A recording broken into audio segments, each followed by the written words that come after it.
Hello guys welcome to the video so यो video चाहिँ के को बारेमा हुन्छ भन्दाखेरि this is our second attempt to reach the Simba falls.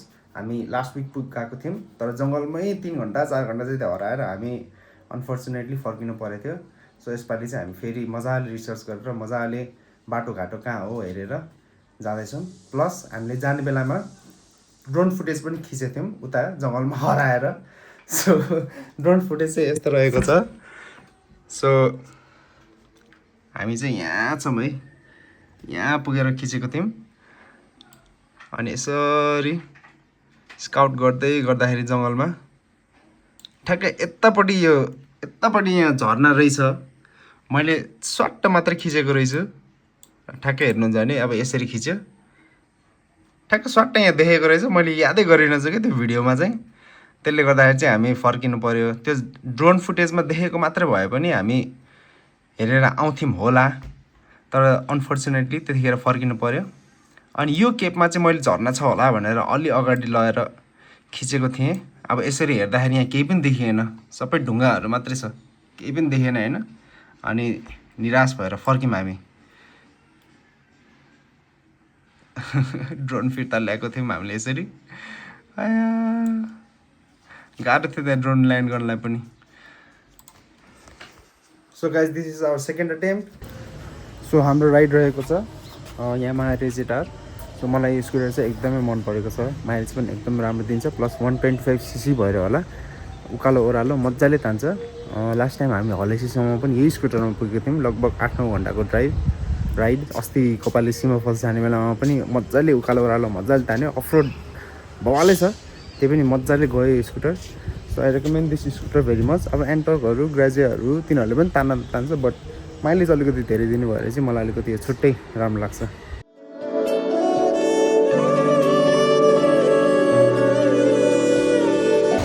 हाम्रो यात्रा चाहिँ साना गाउँबाट सुरु हुन्छ। साना गाउँबाट हामी यता सिधै हरिसिद्धि निस्केर हरिसिद्धिबाट चापागाउँ निस्केर जानेछौँ। सो आजको वेदर चाहिँ एकदम फेभरेबल छ है। अलिअलि बादल भए पनि अलिक थोरै पानी परे पनि रोकिने भन्छु, किनभने बाटो अलिकति धुलो मैलो नहुने चान्स हुन्छ। सो हाम्रो अर्को गाइड पनि आइसक्यो है guys, Rojan. So let's go guys.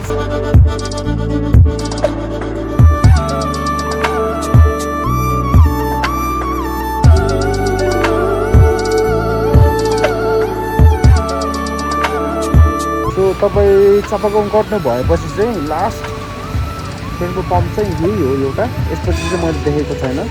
Plus Hetauda जानुभयो भने पनि यहाँभन्दा उता चाहिँ पेट्रोल पम्प छैन है। सो पेट्रोल फिल गरेर जानुहुन्छ भने चाहिँ यहीँ फिल गरेर जानु होला है त। ओके,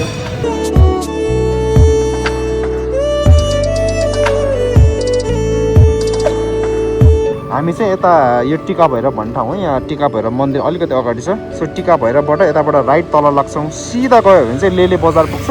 प्लस सिधा गयो भने पनि मणिखेल गोटीखेल हुँदै कताबाट चाहिँ पुग्न चाहिँ। बट हामी चाहिँ यो बाटो प्रिफर गर्छौँ, किन भन्दाखेरि अलि माथि आर्मी ब्यारेकभन्दा माथिसम्म चाहिँ अलिकति राम्रो पिच पनि छ, त्यही भएर हामी यो बाटो युज गर्छौँ।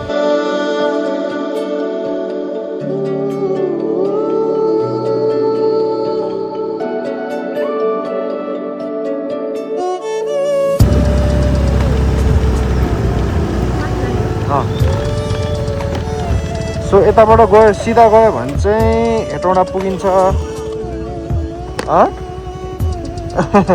सो यताबाट सिधा गयो भने चाहिँ हेटौँडा पुगिन्छ। सो यताबाट लेफ्ट लाग्छौँ, लेफ्टबाट चाहिँ हामी ब्यारेक हुँदै उता सिम्बा फल्स पुग्छौँ। सो यताबाट चाहिँ राम्रो छ बाटो, एकदमै पिच छ, अलिकति मजा आउने खालको बाटो छ। मेबी 10 किलोमिटर जति छ होला। सो ल हेरौँ है त गाइज।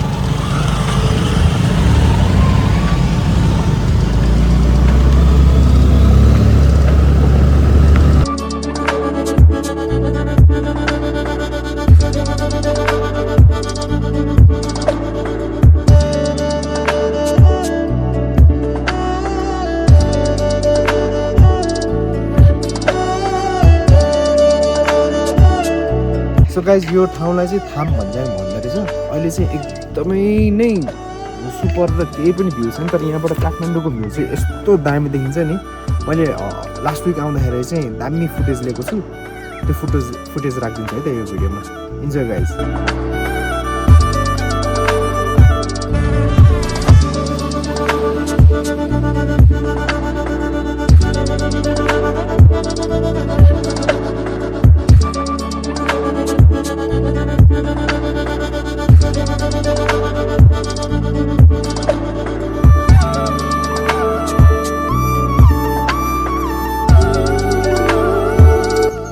सो अहिले चाहिँ हामी यो मनोकामना लेलेको मनोकामना मन्दिर भन्ने चाहिँ यही हो। सो अहिले चाहिँ यो कन्स्ट्रक्सनमा छ। पहिला चाहिँ अर्कै मन्दिर थियो, अहिले चाहिँ यस्तो भएर चाहिँ म लगभग 2-3 चोटि आएको छु यो ठाउँमा। यहीँसम्म मात्रै पुग्ने गरेर धेरैजना मान्छेहरू यहाँसम्म पुग्ने गरेर आउनुहुन्छ। सो यहाँबाट भ्यू पनि एकदम दामी छ है, तर आज चाहिँ अलिकति बादल धेरै भएर यस्तो देखिरहेको छ देख्न चाहिँ। ओके गाइज, दिस इज मनोकामना मन्दिर फर यु।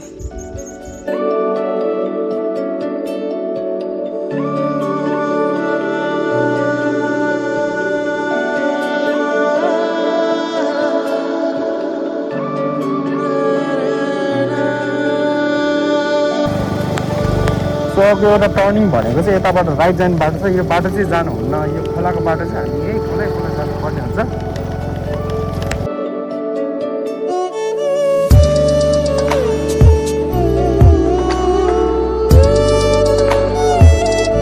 पुल आउँछ, यो पुलबाट पनि हामी यता लेफ्टतिर लाग्छौँ।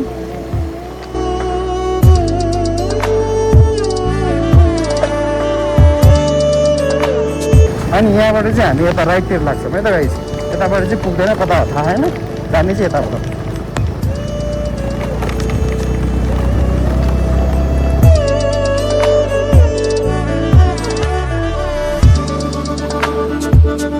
सो यताबाट चाहिँ ठ्याक्कै 5वटा बाटो आउँछ क्या अरे। यताबाट लेफ्ट पनि जाने होइन, प्लस यता राइट पनि जाने होइन। हामी चाहिँ यता तलतिर जान्छौँ।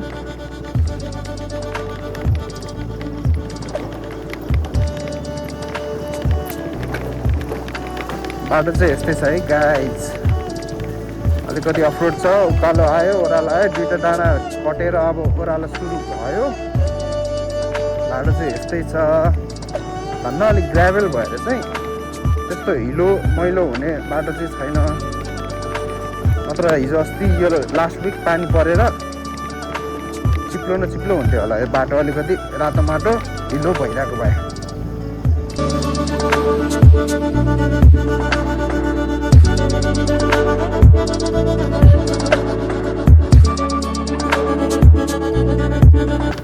सो हामी यो अर्को एउटा राम्रो ठाउँमा पुग्छौँ होइन। यताबाट चाहिँ सिधो जाने होइन, यताबाट चाहिँ लेफ्ट जाने हो। यताबाट चाहिँ सिमाप्पा जान्छ। यो ठाउँ चाहिँ एकदम राम्रो लाग्छ मलाई, लास्ट टाइम आउँदा एकदम राम्रो लागेको थियो। सो अर्को एउटा टर्निङ पनि छ यहाँ, यहीँ लेखेको छ सिम्बा झर्ना यता भनेर। सो हामी जान्छौँ राइटतिर, लेफ्टतिर जाने चाहिँ होइन। So let's go right guys.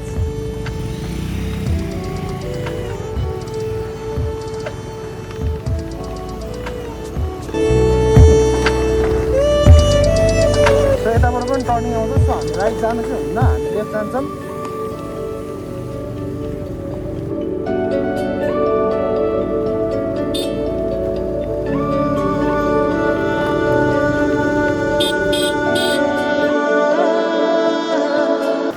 So guys हामी चाहिँ यो पार्किङ गर्ने स्पटमा आइपुग्यौँ। सो जाने चाहिँ यही भराङबाट हो। आज पानी बढेको रहेछ अलिकति।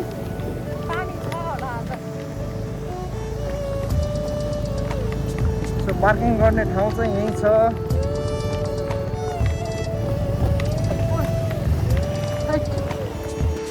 सो हामीले बाइक र स्कुटर चाहिँ यहाँ पार्क गऱ्यौँ।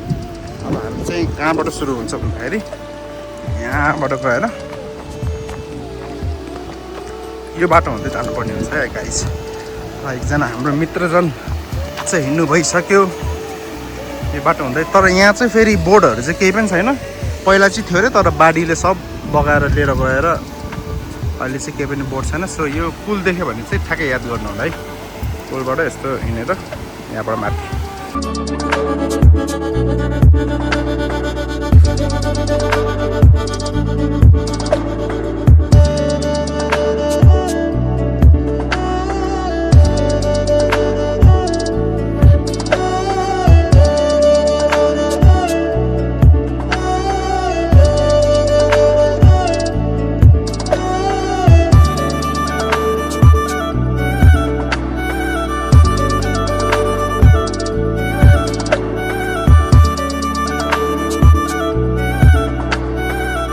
लास्ट टाइम आउँदाखेरि चाहिँ लास्ट विक आउँदैछ हामी घरसम्म पुग्न नपाएर यहीँ नुहाएर एकछिन चिल गरेर गएको।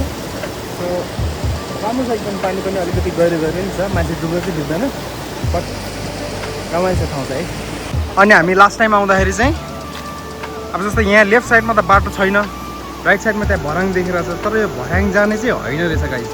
हामी यहाँबाट गएर त्यो डाँडा चढेर यता चढेर हामी लगभग 1 घन्टा चाहिँ त्यो हराएको थियौँ जङ्गलमा। अनि घाँस काट्दै हुनुहुन्थ्यो एकजना दाइ, अनि बल्ल दाइले अनि यो बाटो होइन भनेर भन्नुभयो, अनि फर्केर आएर आएको फेरि यो बाटो।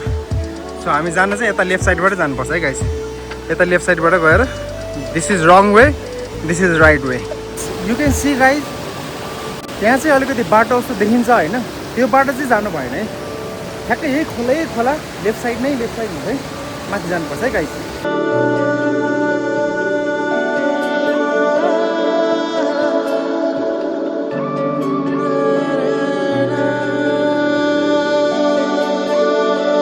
बाटो चाहिँ त्यताबाट खोलातिर पुग्छ। म लास्ट टाइम आउँदाखेरि गएको थिएँ, अलि अगाडि पुगेपछि खोला मात्रै छ, केही पनि छैन। हामी जानुपर्ने चाहिँ यो घर भएको ठाउँबाट यताबाट जानुपर्ने हो।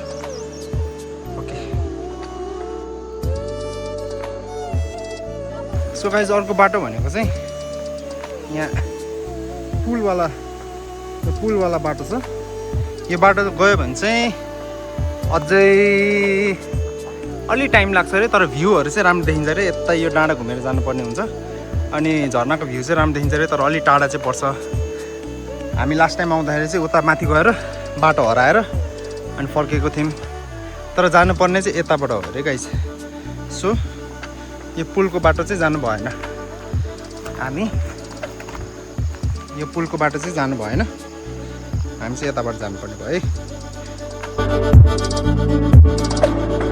हामी यस्तो ठाउँ आइपुग्यौँ।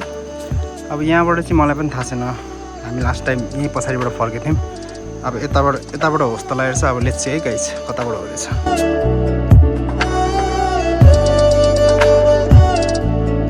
आइसकेपछि चाहिँ झर्ना चाहिँ यता साइडमा छ, तर बाटो चाहिँ यतादेखि जस्तो देखिरहेछ। फेरि यता पनि छ, हामी चाहिँ यता गएर ट्राई गर्नु लाग्यो। लेट्स सी अब कस्तो रहेछ। बाटो छैन, कहाँ जाने होला है त्यसो।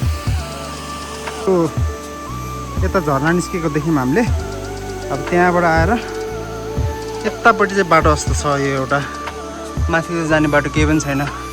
सो हामी यता जान लागेको छौँ। अब लेट्स सी पुगिन्छ कि पुगिँदैन। सो यहाँबाट चाहिँ रेलिङ सुरु भयो, पानी परिरहेछ, रेनकोटहरू केही नलिएर आएको, अलिकति छेउ भइरहेछ। अब ठिकै छ, एकछिन ओत्लाएर बस्छौँ अनि जान्छौँ।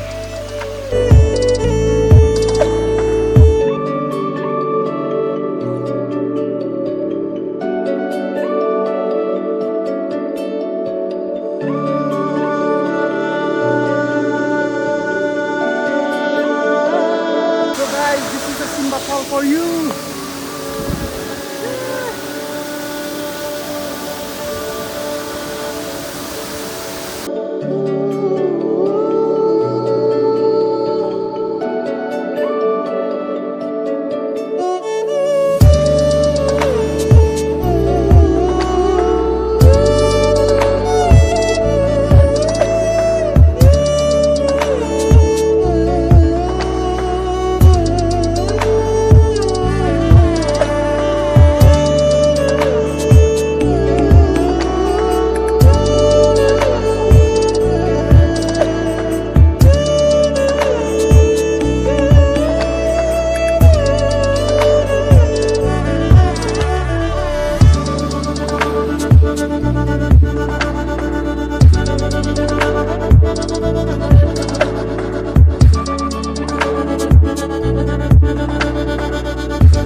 गाइज अब सिम्बा झर्ना पनि घुमियो मौसम चाहिँ एकदम दामी छ एकछिन पानी पर्यो अनि हामी जाडो भएर फर्किने निदो गऱ्यौँ खानेकुराहरू लिएर आएको थियौँ हामी यस्तो राम्रो ठाउँ हेरेर अब ढुङ्गातिर हुन्छ कि अब खुला चौर हुन्छ त्यहाँ गएर खाने विचार गरेछौँ यहाँबाट यस्तो राम्रो छ है गाइज सो मेरो सजेसनहरू चाहिँ के छ भन्दाखेरि गुगल म्यापमा हेरेर आउनुभयो भने पार्किङसम्म बाइक स्कुटर पार्किङसम्म आउन मजाले सकिन्छ तर त्यहाँबाट जहाँ चाहिँ हाइकिङ ट्रेल सुरु हुन्छ नि हाइकिङ ट्रेलदेखि चाहिँ एकदमै कन्फ्युजन बाटो हामी लास्ट विक आएर फर्किँदाखेरि पनि 2-3 चोटि हरायौँ आज चाहिँ एकदमै मान्छेले भनेअनुसार खोलाको बाटो जानु भनेर चाहिँ खोला बाटो आयौँ त्यही पनि कति ठाउँमा एकदम कन्फ्युजिङ थियो मिल्छ भने तलबाट कोही लोकल मान्छेहरू बोलाएर आउनुभयो भने सजिलो हुन्छ किन भन्दाखेरि हामी अघि आउने बेलामा पनि एउटा ग्रुप लोकल दाइहरू नै फर्किँदै हुनुहुन्थ्यो मेबी कसैलाई बोलाएर ल्यायो भने अलिक सजिलो होला सो त्यो हो अनि बाटोमा त्यस्तो खानालाई होटेलहरू मैले धेरै चाहिँ देखिनँ छन्ची छ 1-2वटा 2-3वटा ठाउँमा छन्ची छ बट आफै घरबाट लिएर आएको सजिलो हुन्छ होला हामीले चाहिँ त्यही गऱ्यौँ अनि प्लस बाइक वर्कसपहरू गाडी वर्कसपहरू त्यति पनि छैन लोकल गाडी पनि पाउँदो रहेछ तर ठ्याक्कै कहाँबाट आउँछ जस्तो मलाई ठ्याक्कै थाहा भएन सो यति नै हो मेरो सजेसनहरू चाहिँ त्यही हो भ्यूहरू चाहिँ एकदम दामी छ जङ्गल एकदम राम्रो छ जङ्गलमा हराउने चान्सेस धेरै छ विचार गरेर आउनु होला